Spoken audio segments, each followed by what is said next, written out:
Introducing Kenny Rose Wireless. Switch to Kenny Rose Wireless and enjoy streaming without buffering, communication with no lagging, business without restrictions, and achievements with no limits. Get connected. Okay. Okay. Now the buy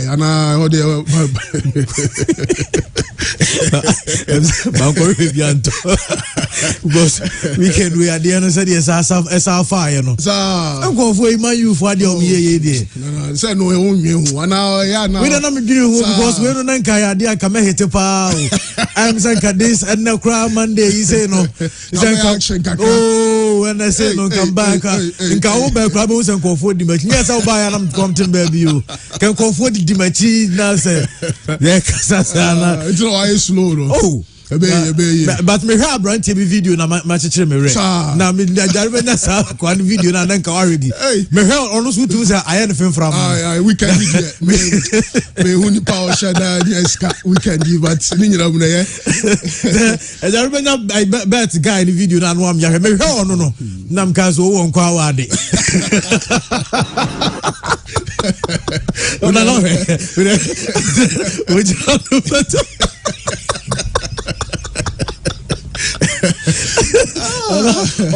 Offer the politics Roma when him.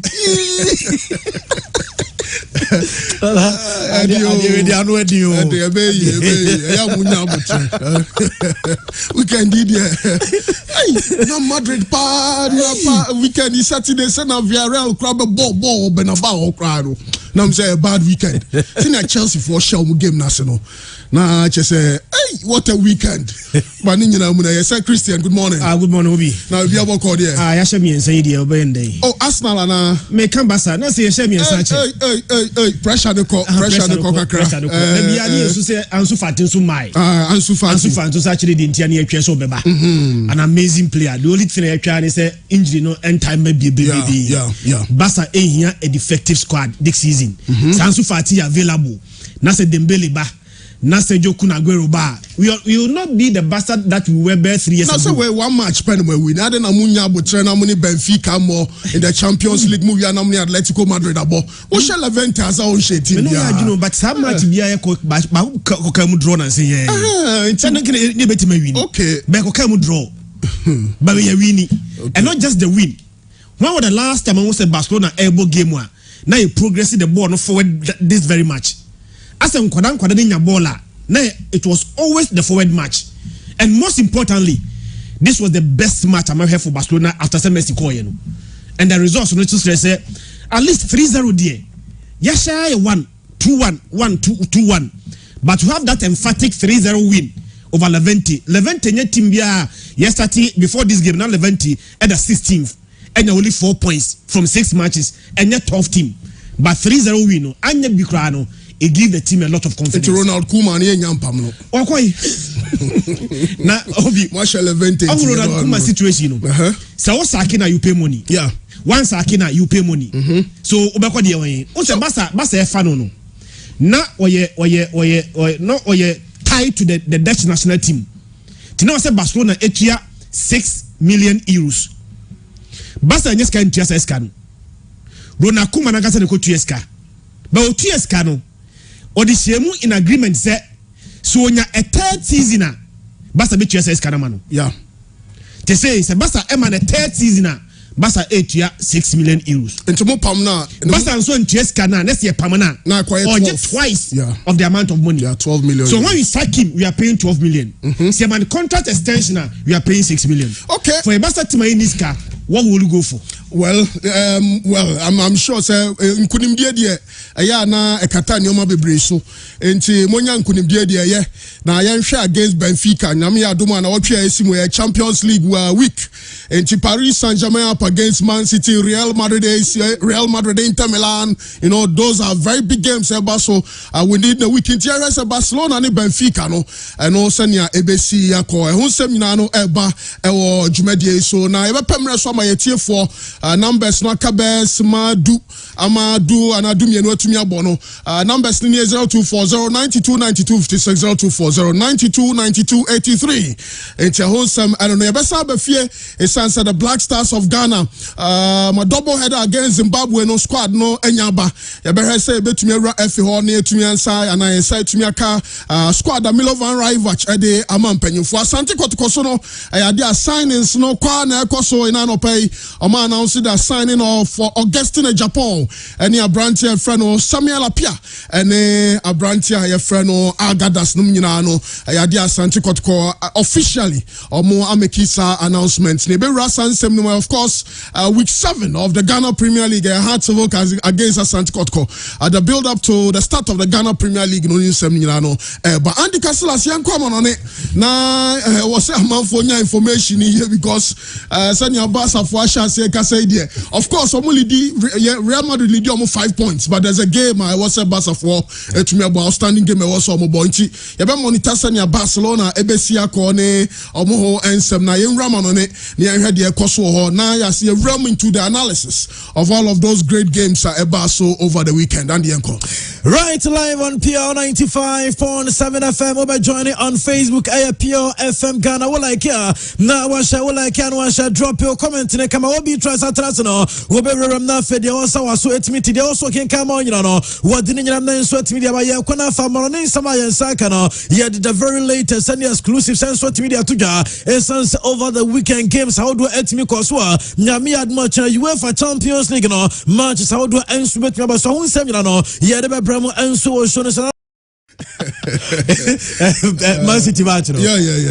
There's no excuse. There's absolutely no excuse. Is a team no so Mbappe go for you? Mbappe there evidence. No. Ozo mo pass ball man. Ni makura na yana no furu.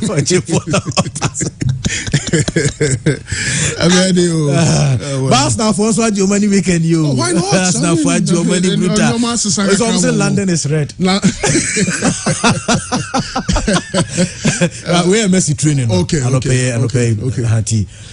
Maybe I did. When I saw 100%. Okay. Andy Casilas, it was bad, a bad performance, and of course it was your boy Arsenal for Abaso. So Christian Arsenal, you bet me a Casa almost season assistant. Obviously assistant. Yeah, can't the same Arsenal. You bought fair 3 games, Arsenal win a game. The fair 3 games, Arsenal she go. The fair 3 games, Arsenal and she go no. Arsenal are conceding 9 goals in the first 3 games. Now 3 games na twice no. Arsenal are undefeated. Arsenal are winning 3 ninja. Arsenal am conceding goal. Arsenal share 5. So a lot have changed since the last 3 matches. Now Nameka, sir, Arsenal season a lot will depend on Thomas Partey staying fit. Because Partey presence in Arsenal midfield no. Ama Arsenal na me read the article on BBC almost say since Thomas returned Arsenal have been having a party. Also he draws everybody along and it makes a many look as if say everybody is a world class player when Partey is playing. Now Obi okay first game Partey Bobi. First 3 games no wa Mobi. Yeah.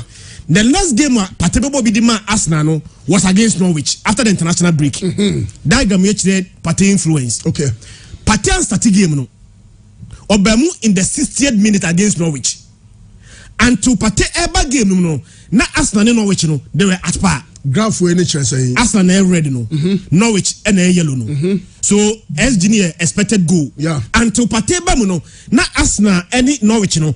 Almost expected goal ratio no. Na almost at par.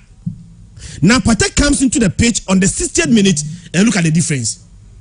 Arsenal they shoot 2 course no. And Norwich and that's what we are on form.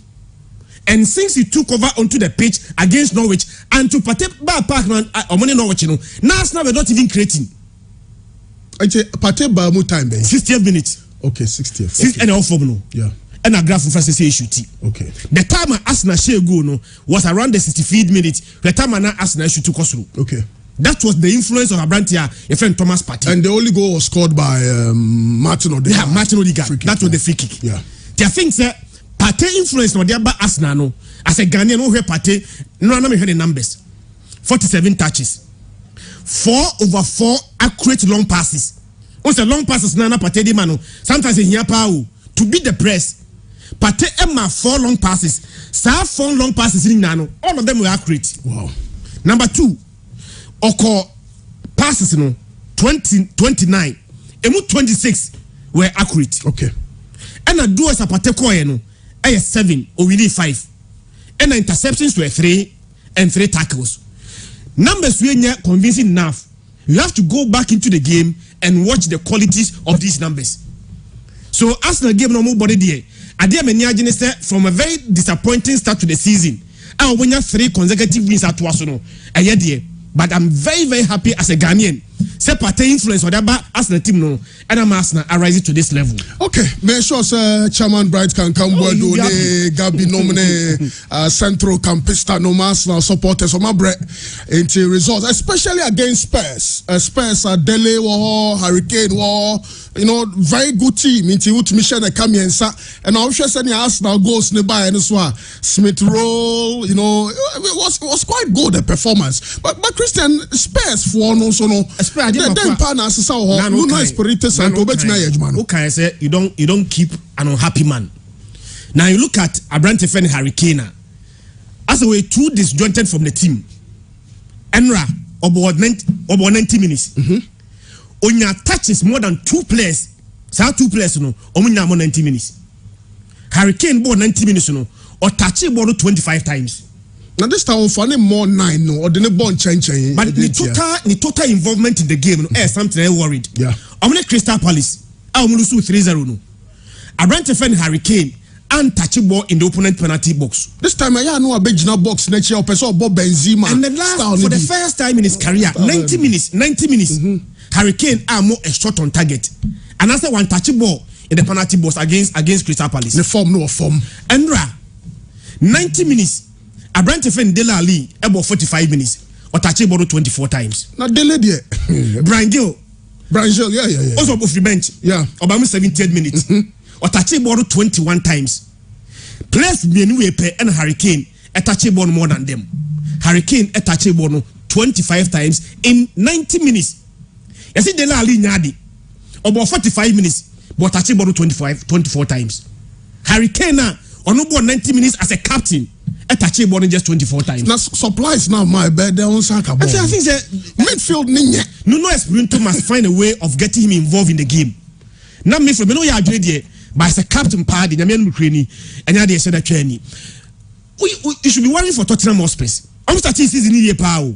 Don't forget only team almost share Man City in the first Premier League match. Almost share Man City 1-0. 3 games at twice we no. Only we need 1-0 1-0. But let's come back and look at the next game on Mabodi Nyinano. 3 games at twice no Obi. Oma consider 9 goals in those 3 matches. 9 for a team of fair 3 matches. Orini Nyina ball Anthony net. The next 3 games at twice no. One also Nyina from a 0 goal considered in the first 3 matches to 9 considered in the next 3 matches. Na Sir Christian Chiro no say Dyer, any Sanchez, any Tanganga, any Sergio Rigolion. Any goalkeeper Hugo Lloris. Now Hoiby, apart from Pierre-Emerick Hoiby, just a Spurs team no. And you're correct. Yeah, it's a worrying sign. Absolutely. Was the last year or more from a team 2 years ago about Champions League final. 2 years on, when you're good enough to even play the Europa League. And they Europa Tottenham Hotspur and the newly introduced UEFA Conference League. And a team 2 years ago about Champions League final. Last year, were not even a slot for Champions League. Were not even a slot for Europa League. A slot for Europa Conference League and a Tottenham Hotspur. And I think that at this moment, evidence is very clear that they are not as good as they were 2 years ago. Yeah. A lot have changed. Oh, he never feared that was sending message say Arsenal will win the Premier League. So we are patiently waiting. With the early days yet, but Liverpool against Brentford. And of course, great goal from Curtis Jones. But Trent Alexander no defending, Liverpool for defending. Worrying for Liverpool. So consider 3 goals in 1 match. Before this weekend game, Now Liverpool away games omo bo nyina no. Omo recent away games in the Premier League no. Now Liverpool is 3. Into 3 ni de ombese. But for a Liverpool team ade na ebu omo pa ni say omo ye solid at the back. Now when you are conceding 3 goals na against Chelsea, and against Man City, and against any of the big guns, na against team friend Brentford there, then it was a massive 3 goals conceded. Liverpool didn't start at was certain day. Nyame no training. Any baby other league na drew no. On say what drop points, na Chelsea drop points. Man City drop points. So Liverpool e win ya, na go team by 3 points o. Or team by 3 points. So having drawn that game, no, in my own estimation, no, a 2 massive points drop. At this moment now, league no enquire just one team per. Now several teams are fighting for the league title in the year. Some of these points Newcastle drop it. And against Brentford, I will drop it 2 points against Brentford today. It was a massive points drop. Now, but Brentford, the Yamo Mabasu. Yeah. I'm gonna say Arsenal. It's a team that beat Arsenal 2-0 in the first match of the season. Team acquired a free championship. About back into the Premier League. Now the first game was against heavyweight Arsenal. And the way almost say Arsenal 2-0 no. Now quite impressive. So Arsenal game, no man for it to be a fluke kekadia. And no game no. They've made a statement say you cannot underrate them. Absolutely. The Omaya say team kesi be be share omo. Now they should be very careful. So be aba underrate you omo. Games omo up to this point there. No team will underrate them at this moment. Yeah. And I think they made a big statement. Yeah. Manchester, what is wrong with them? Never me no be. We are talking about Manchester. What about 29 away games unbeaten a record in the Premier League? Say Manchester bo away bo omu lucy. Premier League, there's no team wako away. About 29 games are on a defeat in the Premier League. But Manchester recent defeat 8 in the Premier League, about 8. Last season, Omulusu as me feel Omulusu be 7 ofie. And at this season, almost say Lusu first game of the season, and also about ofie Old Trafford. League nearby, Upasoji League na. Home kwa die. It must be a fortress. Absolutely. It must be a fortress. And the way Manchester dropping points with last season. Not this season, number 2 so. Set Omutimi 29 games away and Sheno. But the last games of United they lose in the Premier League no. Then you have about water for the fee. So Man United to also lose matches be say you say Premier League title no. Debi untimi nko. You Man United in free. They so be dropping points. Okay. Manchester dropping points, Liverpool dropping points, Chelsea dropping points, Man City dropping points. Okay. It won't mean you move from there. Okay. But I think that they should avoid dropping such points with fee. Now, because if you need it's all turning a hobby of fortress. Now look na social no so you end day. Obi. Asemu. On why change or in Mantias here. Say ball a boy Aston Villa for ball say Man City for no dey nibre and the ball no. Inti say ope goal kra na. Why not this service name Ronaldo? Because ball I share no. Now Ronaldo Nyacha, of course, goalkeeper Emiliano Martinez was fantastic. Until Jadon Sancho or bench. Oh, I mean, boys some be creative but Cavani now the no. Why not the ball neighbor Cavani no? This is pressure. The Bama pressure about only so say also more free the EFL Cup no. So one avenue for a cup is cut off. Yeah. They maybe what bet me cup no. The Champions League. Champions League only some first game to young boys. Yami Adama this midweek come against Villarreal. Pressure when you lose such a game. Now your next game in the Champions League, what lose your first game. Now Bobo another game of fear and the pressure air to team this pa. But there only a one and say when you give only match someone fan proven in one. Obi anyone team is no. When you put in a tight corner, say there are 3 games we shall for prove in one. Only goes and win those games. But after say why winning games now, what we are cementing the process here, the game that follows, and are difficult for Oli. I didn't have to say, Menkai the last time Aston Villa any win against Manchester United. Menkai Pana, you go back to 2009. Gabriel Abon-Lahore. I said the only goal for Aston Villa, Manchester by 1-0. Since then, say Aston Villa any Manchester never game United West has always been a drawn game, and for the first time since 2009. Now United Lusufie against Aston Villa. It's a wake-up call for Ole. Of course, Ole Watkins, Danny Ings, Branty Oshego, no Horse, no many Branty, I think David Luiz, Brazil, near Branty, no Sujina Finfino, but penalty, no. 88th minute thereabouts. Nipa no share goal no horse no or share goal anyway no one kasanya a creative penalty. I'm a Man United. Ronaldo jina now young chapa na say mu kakreya waye watch ball no na Emiliano Martinez don here goalkeeper no crossing former Ronaldo no more say no Man United why never penalties no obi adebako mi hu ye ne say the way Bruno Fernandes go for penalty no let's not discount it. Ronaldo no one obonso oshe. Maybe we a benefit of hindsight and we abon was saying no. Of far penalty no there was no challenge. On earth why resistant to high pressure. It should be Ronaldo. So Ronaldo on the ball about Torma at that minute now. Omu here equalizer to get the point from that game now. Ronaldo will bury it. But the way Bruno Fernandes far ball no. There was no challenge whatsoever from any player. Biache said maybe you decided what dressing room say penalty bar Bruno Nembo. But going forward, you know, I think that because you need Ronaldo or now penalty abana boy equalizer Bruno Fernandes. I mean sometimes you should be smart. Oh nipa na why be pay no. On the addition inside no crowd 97% efficiency as far as penalty kicks here concerned. But at that time and the pressure involved and a goalkeeper Emiliano Martinez, I wouldn't even know from Arsenal, I wouldn't say Argentina, you know, no, the Magic Copa America. No. Ronaldo never saw ball, but Man United midfield no Scott McTominay and Fred no Crani Division 2 crowd Ghana. Na Fred no Brazil ni. There be a say Manchester United match challenge. Of course, Ronaldo aba, JD Sancho ba, Rafael Varane and so boy to come there. But omunfin fi honom no, they will need a proven DM. So man just start proving DM near one. It's a defensive midfielder now. There be abo bidin. O say no, there be a double pivot. Fred any McTominay. So I'm not Fred any McTominay. No about Fred any Matic. Whichever way United start combination, no. Obi any combination a betimi challenge for the Premier League title. They will need a proven central mid, a defensive midfielder. A betimi abo team na me proper balance. This thing as a nimu here. A clear kakra. But in fifth the driving force behind the team, no, and yet fifth ultimately title. They need to sort it out. You run into the big game. Gabriel Jesus, 53rd minutes. Omaje 3 points. Linear was Stamford Bridge. They kind. Then assemble in a Pep Guardiola with this win. Then a person catch you. We are seeing now. Obi now said that Man City go into a very crucial week. I'm about Chelsea New Year no. I'm rad this week more. I'm about Champions League against PSG. About Champions League New Year. The next game, a Premier League game against Liverpool. The number is very critical for Man City. They say before this game, not Chelsea leading 3 points. So Man City lose game no more. Nanka extend 6 points. Even 3 points behind Chelsea are very difficult.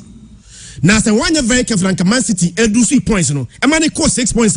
Nanka they were being drifted away from the Premier League title because 6 points there. Yamenu kwedina emo. So they made a big statement. Say yes, you call marketing compare striker yanyabi. Yes, you lose your first game there, but we are the defending champions, and you cannot write us off. It's a game I'm here. No, what's another Man City in the history of Man City?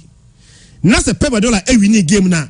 No, but the most successful Man City's manager in terms of wins. Now me check it.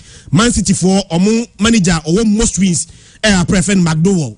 McDowell about 592 games and a 592 games, you know, or winning 219.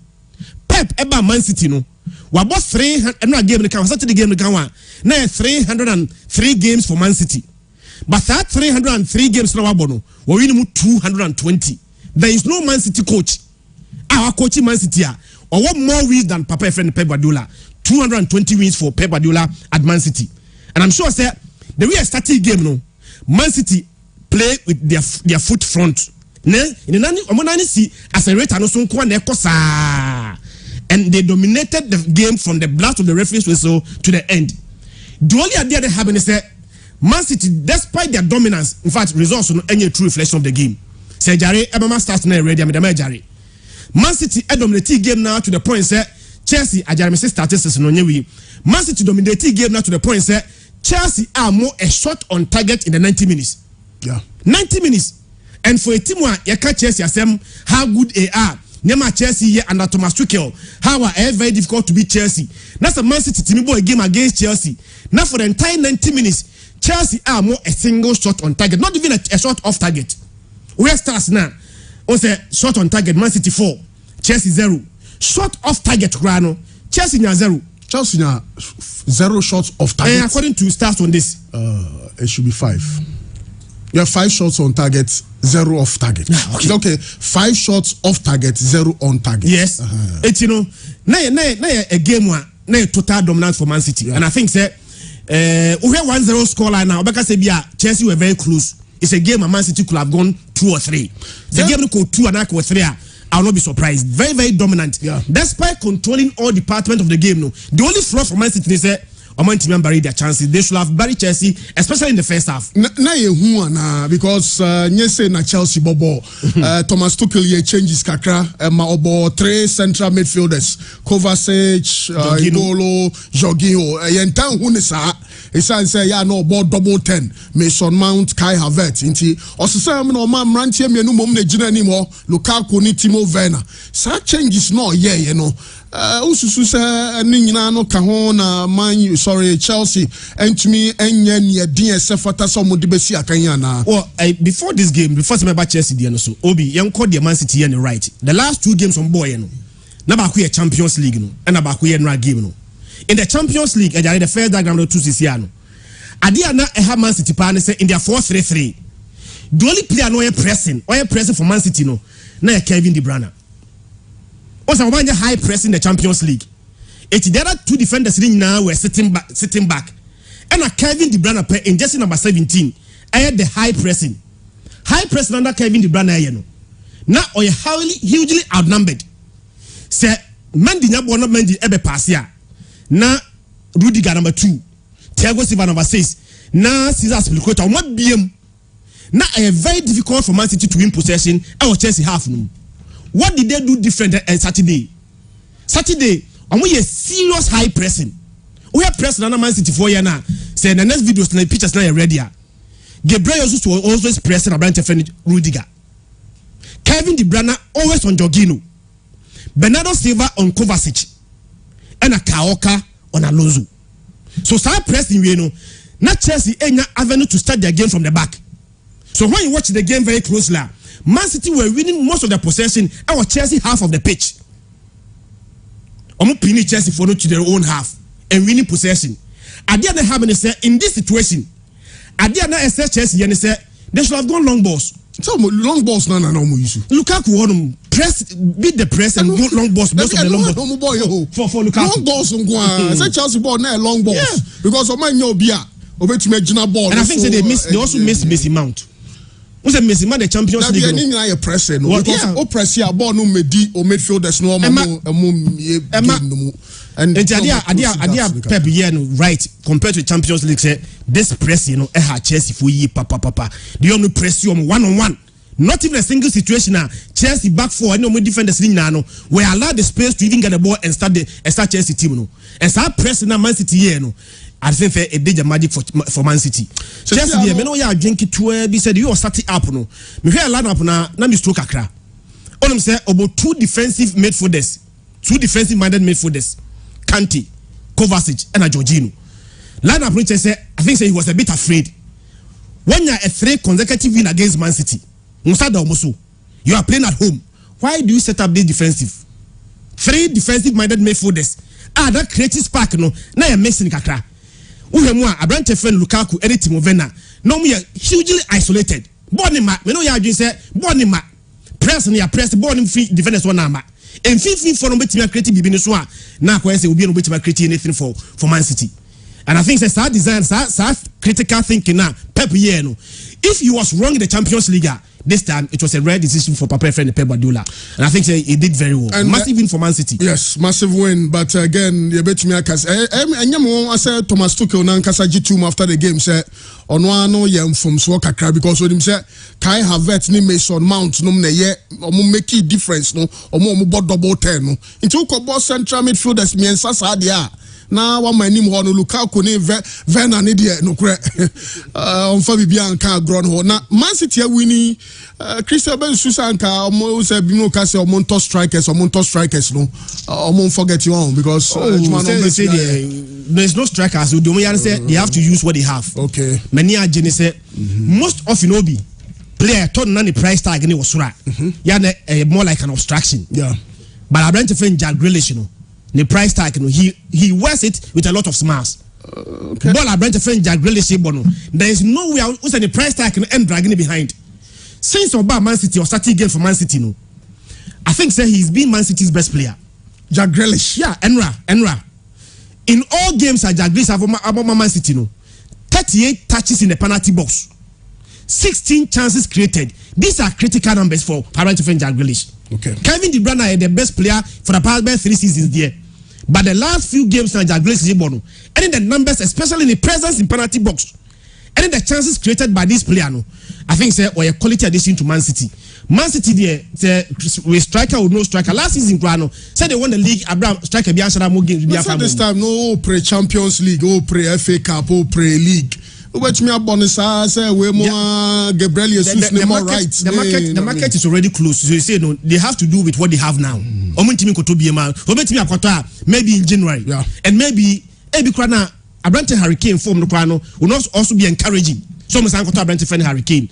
So they have to do with what they have now. And I think that sad game against Chelsea anyhow Chelsea for that massive, you know, they've made a very, very good statement for team friend Man City. So to be on La Liga there Obi on say Madika Akan unim team G League defend and then Barca and Real Madrid or La Liga. The last team at Team G League La Liga team defend here na enye Barca na enye Real Madrid no Atletico Bilbao in 1984. Since then, say team BRG League, Nanya Barca, and Real Madrid. The following year, team defend it. Yeah, Barca season because say Atletico Madrid should be able to do that for the first time since '84. But they are not convincing at all. Not convincing. Even when Atletico Madrid near, they really struggle. And they lost 1-0. In game that they win, I'm winning against Hatafe 2-1. A game at Hatafe red card, they were struggling to win. Bilbao 0-0. Almost Espanyol 2-1. Omone Villarreal 2-2. Na Eche, almost Eche 1-0. So even game that they've won, they have not been convincing at all. Now the way almost see Bobo, any the way almost struggle to get results. I will not be surprised. Say Madrid G League now, I will not be surprised at all. Yeah, but such a season, not me the favorite to win, but the way almost Bobo, any way almost struggle to get points. They are not convincing. But Barcelona, the American can say, Obi, the only thing is that, on say last year, so far you how many points? You have 6 matches. You have 12 points. Last year, you have 6 matches. Now Barca 8 points. So we have points build up now. Because last year at this same point, when we had Messi, we had almost everybody. Now after 6 matches, we had 8 points.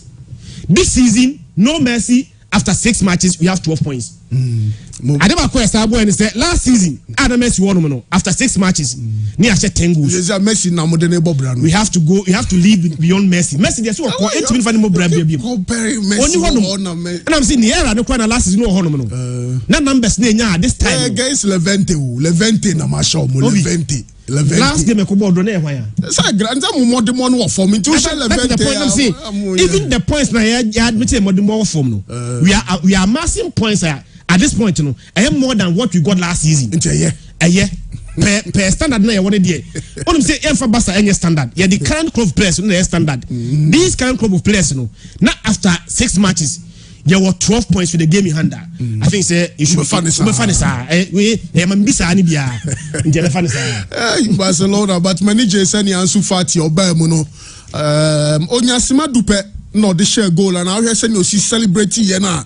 Ampa Abrantia no ojina of course call no any doctor no e call her again a doctor na busuafo so nyina no e wo stadium wo mo hwe ball no number 10 ne de fata no kure Ansu Fati 10 ne fata no pa na ye hwe ni so be consistent na Barcelona for so enya ne so emfa so La Liga ni mu ye de pa is Madrid so Bray against BRL on Saturday. Okay yamra fie na yimra nsem ni mo Pure FM 95.7. And Ghana Football Association, mo epa coach and friend Milovan Rajvac say ono na eba bedi the Black Stars of Ghana nim ye pre-qualification for Qatar 2022 no na ye hwese Black Stars no so no mbesesem na enkoye dada no se ne ani Ethiopia for boy ye bre no emranten bebo boy so ye ni na chese kruwa omampanye yi $25 million ato so mo nkopre no omo ensa ebetumi aka na Milo bae no ose oni Maxwell Kunadu any otoado nom na betumi aye adwuma eno ne call communications director of the FA aso Henry Asante Chum na so e kobisa no so otoado ye oti Germany ono ye Dortmund for adwuma yi na adwuma pa oba Black Stars abedi ene say Otto will not believe in the Borussia Dortmund job, but what he will also help us to is to look around Europe and also maybe recommend, look at players who are eligible to play for us and come through with information and data on those players. So he does the European assignment. When he's here, he also does the Premier League, the Ghana local league assignment, and in the end, they all submit their reports to the boss and the decision is taken. Henry Asante Chuma, communications director of the Ghana Football Association. So Otoado de ono no beka Dortmund ho na unsen kano otua ese Black Star coach etukwan yo kohem ranti and sesi ano akwantu obi ani ho enti Otoado no essence no Germany no afa England no afa Italy no afa Spain no afa Belgium no afa Poland no afa Serbia no akwa Iraq no akwa Afghanistan Ghana players ho nyina no hwe omo na de ono so nsa beka no de abetu Milo enim na Milo so e de ato mpanyi opanya friend Otoado na jumadi obedi among the Black Stars of Ghana eso eno na Dr. Nyaho Tamaklo ono enehu Milovan Rajvac e wo Serbia ho na President Kufuor edito na nim so onpe coach papa no mra na ma the Black Stars of Ghana e modimon ko na nim no sa time no na Nyaho Tamaklo e na ye Ghana's ambassador to Serbia eno no nya Milo bre yen chese ne dwumadie no eso ani a ne sa na wasa kasa meka Dr. Nyaho Tamaklo ose no kurani Milo osa baidie ye chese gidie ba kuranim. To me personally, I think I normally don't like a second come on a play because it always comes with a problem. However, he's quite a mature person. Maybe he has weighed all the various issues concerned and he feels he can handle the ball. The man has an unfinished job in this country because he feels strongly that Ghana really put him on the world map and he has something to offer the country. I don't think he's somebody who really needs that much money for one simple reason that he had chains of hotels. I'm quite aware of that. If there are no more, then I can't tell. So you see him as somebody whose football is his passion, and particularly his attachment to Ghana. Dr. Nyaho Tamaklo, a ranking executive member and director of Accra Hearts of Oak. On Ghana football papa yesanse was some as president of the FFP. Enti ose Milodi anka second coming no anka inshada anya papa sa nenso one Milodi nkomo no on say Milo chese passion wo ho Ghana no so dana kuma so enti ebefa de sa ni ahwese nya Milo so no ne dwumadie no ebesi akọ yanko Asante Kotoko aso ye na no pay omo apa omrante bi ho entuma de dikan right back abrante obotu ayefano Samuel Owusu bebre na afra ne tender ono omapa on hontuma na Richard Wadu ono so midfielder bebre na afra Agadas ono so omapa no entuma na abrante afra Augustine Ejapon osina kanma the Milesco no so Division 2 club ono so botu wa ono so number 2 ono so aba ono so eba beboa na anopai kra no am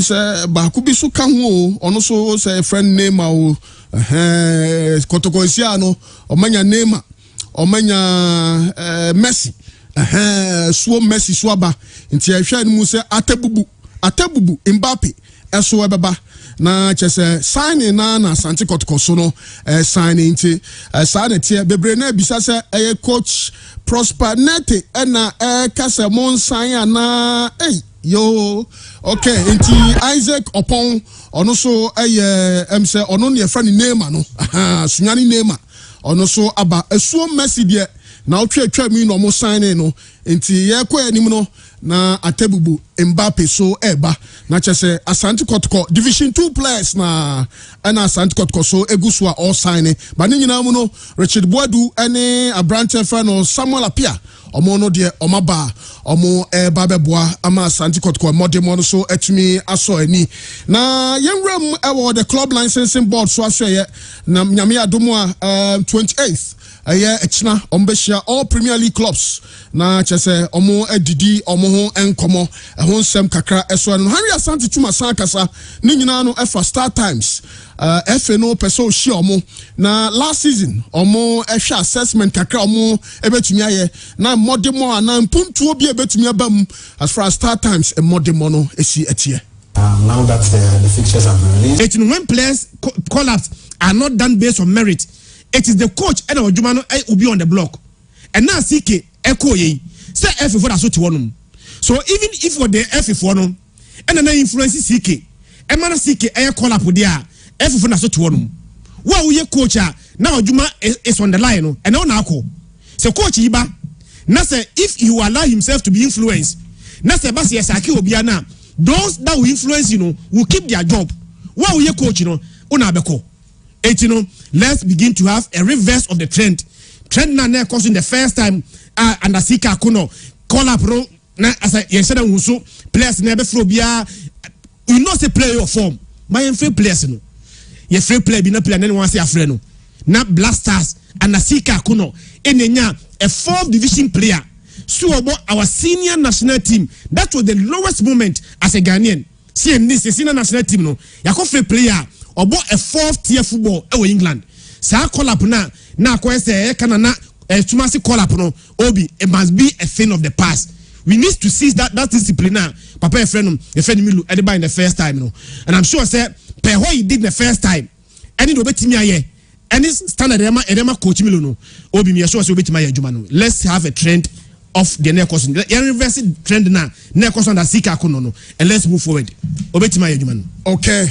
Yansha Mrantia Asante Kotoko so asani omo videos kakra nukreni mani aso kakra na mehu ne de sunyani nema yi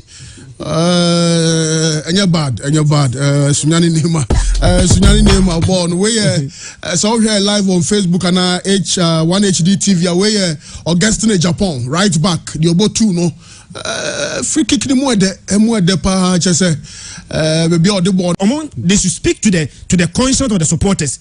Say be a first season and far pressure them from kakra Herbert be BFI so talent in eba players in eba coach in no so aba how our coach betima blend the old players plus new ones neighbor no very very critical. Okay, but when Jenny said there's a blend between young promising stars and experienced players. Okay, let's see how it goes. Kumasi Asante Kotoko recruitment no sunyani name aba so Messi so aba and agadas no any tender no so ewechira almost aba Augustine Japan so no ya dia Asante Kotoko any no ewie BYT Augustine Japan no nim ne kakra na yeah Augustine Japan we yakase players omuye pull out pa ma go suba okahun pull out yeah crosses ne basa yes of course okay out of games our boy 18 matches no or say 3 goals as a right back yes 25 assists okay so involve 28 goals ono anga say 3 before nyina at that time you consume in the group ana delete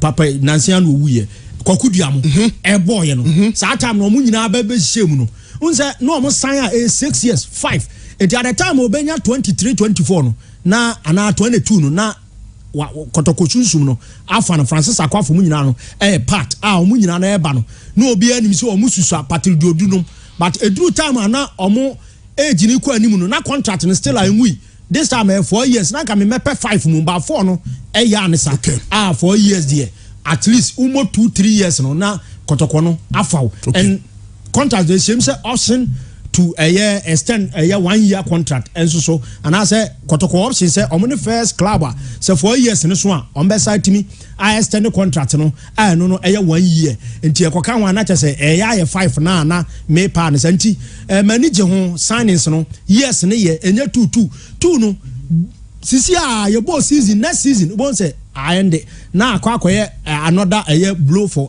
club no this time 4 years into me ball ma so yipa na upon no so no nim no kakra sunyane Neymar no yeah Neymar said na Christian kan ono so Isaac Opon Isaac Opon or more or less a ball juggler ntina Neymar ne dan so no fans na di Neymar ne man no kwa fa so ball no but why say Benjamin Twene a pepepe aha ne ball no said o si fa but ono no na de ba ko ene se bia wo owo afa na o shutu a ono so esinto ho no se abrante fa se Neymar kuta ball no na baby a ball no ogina no also oboso ne question da bi Neymar ntesa Neymar pe se oduru the final time na se 18 year boss na chance na obe try se obo eno bo ma mo ne players bi ti say guy kra adu moja adu se pokumu adu se poku no half teams no no mo ba Davis akwade chenchene ne mo na ansa da amfa de but ebi mu so ba ya on be bo ni enti this time no another player from players now mu free bro half region e ba no ye won pise niam be koye no King George Atamo delete modern Prince Adupokumo so aka Adupoku from BA United striker obe ball kotoko na niam be koye na player bi ringer bi no to say Neymar ya ne friend Austin Akpele o si so obofo akwata no obi anim sa brante ni bo obopa but Austin Akpele ba kotoko 97 ene oni Adupokumo nyina na wurawuram ene ma ansa da mfa ma ba minim to aka na data from Bofo na another test so by no na niam ekwe niam ekwe de man party bunu players ne de omu wura mu okuma asesa na na ebi mu efa baby I mean ono ne beginam Ghana Black Stars against Zimbabwe no ono na kafo apa no say onyinam na omwa mago kensie no so enko na nimiti ho nsem kakra eso eno no ne said ye ono so timi more ben na okay say bobo so abeye caretaker da ti say maso konadu bob ti say de ma akosi apia FM ye obayi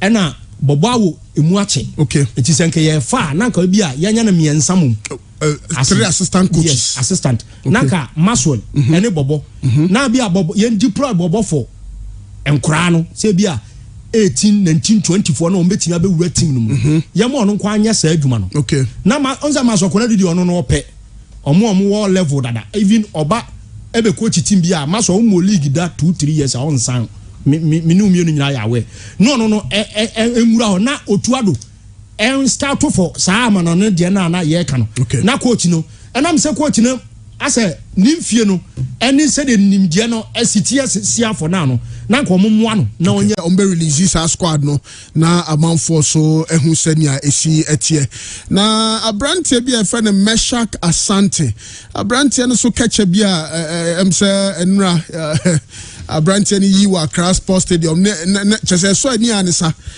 well yeah shame say very good goal mobile phone people any say we are golden kingdom and okay we there you're bad hey Ghana no twetwe sa no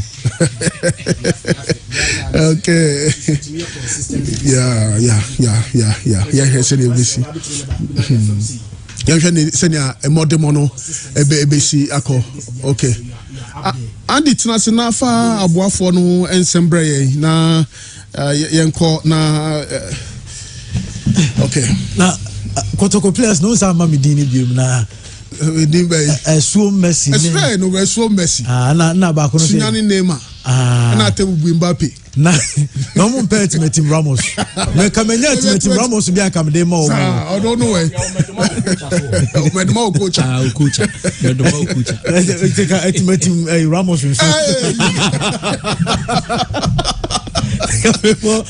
Team Ramos Team Ramos but Ramos the Edbama po and I be player with the mano. Also we a red card straight. Hey, on no awesome. Na no awesome no. And one of the rapper so. Hey, abutre. In chow I know a day. Enjoy the name back what kwana. What you say no. What I said, under 13. Komba, bedru kakra na say wa mature kama. Na Team Ramos no. The dean, as you are, and you say no one. I'll call it tackle the promo. Was it tackle the thing? The come to none was a man on the buy.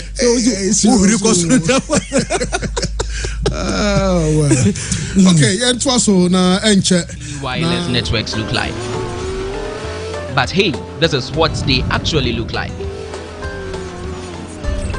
Introducing Kenny Rose Wireless. Switch to Kenny Rose